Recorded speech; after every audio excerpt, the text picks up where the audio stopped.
মেয়েরাই কম বেশি চায় যে তার স্বামী যেন তার বাবার মতো হয়, কারণ ছোটবেলা থেকে বাবার দায়িত্ব আদর যত্ন ভালোবাসা পেয়ে মেয়েরা এমনভাবে বেড়ে ওঠে যে অটোমেটিক্যালি এই চিন্তাটা চলে আসে বাবা মানে খুবই ভালো। তো আজকে আমি এমন এক বাবার গল্প বলবো যে নিজের হাতে তার নিজের মেয়ের সংসারকে কেড়ে নিয়েছে। যে বাবা একটা পর্যায়ে একটা সংসারের হাতে বা একটা হচ্ছে ছেলের হাতে তার মেয়েকে তুলে দেয়, সেই সংসার কেড়ে নিয়েছে নিজের হাতে নিজের সুখের জন্য।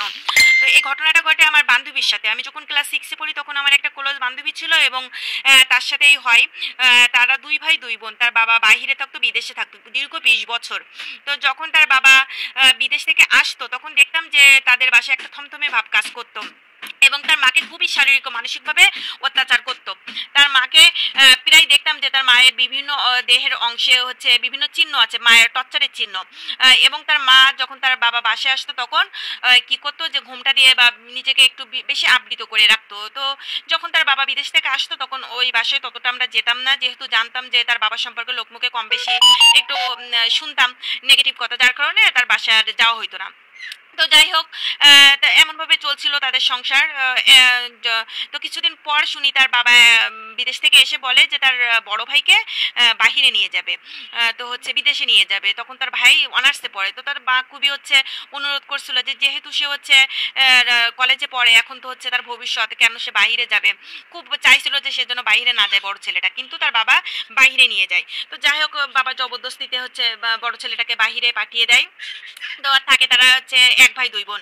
আমার সাথে যে বান্ধবীটা পড়তো, হঠাৎ করে একদিন আমরা ক্লাস 10-এ পড়ি তখন, এমনভাবে চলতে থাকে। তো চলার পরে 4-5 বছর পর মানে ক্লাস 10-এ যখন পড়ি, ফর্ম ফিল আপের সময় তখন হঠাৎ করে শুনি যে হচ্ছে আমার সে বান্ধবীর বাবা বাসায় এসেছে এবং তার জন্য বিয়ে ঠিক করছে।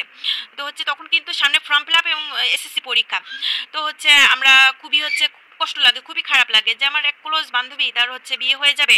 তো আমরা খুবই কষ্ট পাই। যাই হোক, আমরা একটু গিয়ে বোঝাই। আমরা তো তার বাবার সাথে বোঝানোর সাহস পাইতাম না, তারপরও হচ্ছে গিয়ে বোঝাই, আমরা বলি আমাদের কথাগুলো এবং হচ্ছে সবাই তার ফ্যামিলির সবাইও খুবই চেষ্টা করে, কিন্তু আসলে পেরে ওঠে না তার বাবার কাছে। তার বাবা হচ্ছে চায় যে বিয়ে দেবে এবং অটোমেটিক আলটিমেটলি তারা কিন্তু বিয়েই দিয়ে দেয়। তো তার আর পড়াশোনা হলো না, এসএসসি দেওয়া হলো না, তার বিয়ে দিয়ে দিল এবং হচ্ছে সে সেভাবেই থাকে।